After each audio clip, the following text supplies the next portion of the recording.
Chapter 64-64. Victoria's face was ashen, and a murderous aura burst out of her body. She said sternly, "This person saw that Nigeria was a trap and deliberately chose Morocco, which is not far away. This is deliberately provoking me. Do it for me to see." In this situation, Revendor did not dare to say good things to comfort Victoria, but said very seriously, "Lord, to be honest, I think so too. This person is much stronger than we expected. Not only is his individual strength strong, but his overall strength is also very strong. He can see that the situation we set up is nothing. But he can find our other base, which is really incredible. I don't even know how many of our bases he has information on." Victoria gritted her teeth and said, "You are right, I underestimated him.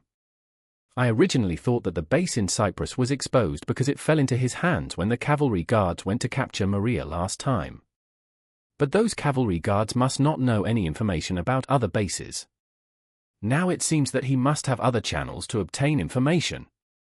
Revendor hurriedly said, "Lord, I have 2 more things to report." Victoria said coldly, "Speak." Revendor said, "The first thing is that Rhea Song. The deputy minister is also in Morocco and his life or death is unknown now."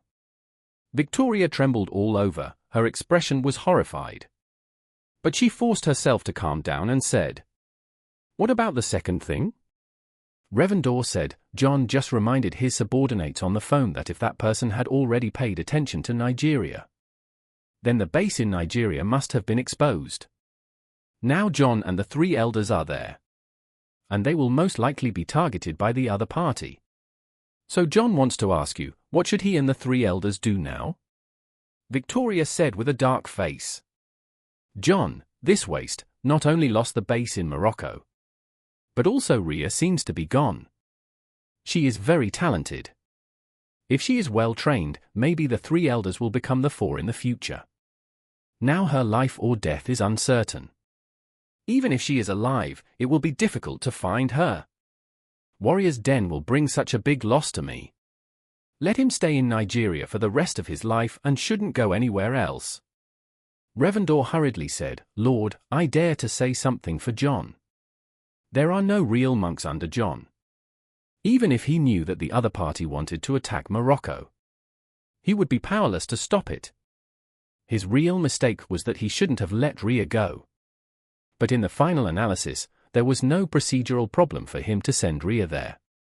Since Rhea is the assistant of the Right Army Governor's office, it is normal for him to carry out the mission." Revendor then said, "If you let him stay in Nigeria, the Right Army Governor's office will lose a garrison and a deputy, and their Grand Governor will never come back. These successive blows will make the Right Army Governor's office lose morale, and more problems may arise at that time. Please think twice." Victoria fell into deep thought. She knew that what Revendor said made sense. Although she was angry with John, the problem did not occur because of him. The most urgent task now is how to withdraw people from Nigeria. The 3 elders cannot stay outside all the time. But if their whereabouts are exposed, there will inevitably be great hidden dangers in the future. Thinking of this, she said in a cold voice, "Pass my order. Since Nigeria has been exposed, send the Nigerian cavalry guards to Morocco. The garrison in Morocco is located in the hinterland, not close to the coastline. It is not so easy for more than 10,000 people to withdraw. Let them carpet search Morocco and dig 3 feet into the ground to find their clues." Revendor immediately said, "Okay, Lord, I will notify them right away." Victoria said again, "Also, pass the message to the 3 elders and ask them to leave Nigeria immediately. But remember not to fly directly back to Argentina. It is best to go to the neighboring country by land first, and then return separately after several trips. Warn them to always be vigilant and make sure they are not being followed." "Okay. I understand." Victoria continued, "As for John, you tell the 3 elders to cut off his left hand for me as a warning. And then tell him to move the garrison of the Right Army Governor's office immediately. And don't let anyone follow the clues to find him.